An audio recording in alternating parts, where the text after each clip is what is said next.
শোকের ছায়া নেমে এলো টেলিপাড়ায়।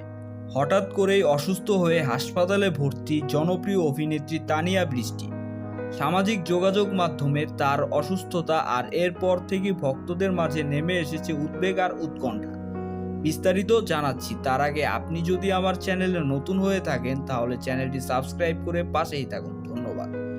জানা গেছে হঠাৎ শারীরিক জটিলতা অনুভব করলে তাকে দ্রুত হাসপাতালে নেওয়া হয়।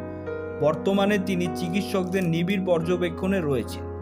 ইতিমধ্যে একটি ছোট অপারেশনও সম্পন্ন হয়েছে বলে হাসপাতাল সূত্রে জানা যায়।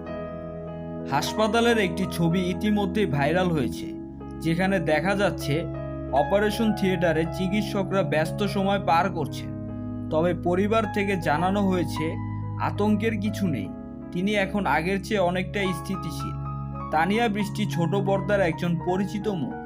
একের পর এক নাটক আর টেলিফিল্মে অভিনয়ের মাধ্যমে দর্শকদের মন জয় করেছেন। তিনি তার প্রাণবন্ত উপস্থিতি আর সাবলীল অভিনয় সবসময় দর্শকদের প্রাণবন্ত করেছে। এদিকে তার দ্রুত সুস্থতা কামনা করে সামাজিক যোগাযোগ মাধ্যমে দোয়া আর শুভকামনায় ভাসছে এই অভিনেত্রী। সো ভিউয়ার্স, এই বিষয়টি নিয়ে আপনাদের কি মতামত কমেন্ট করে জানাতে ভুলবেন না। ধন্যবাদ।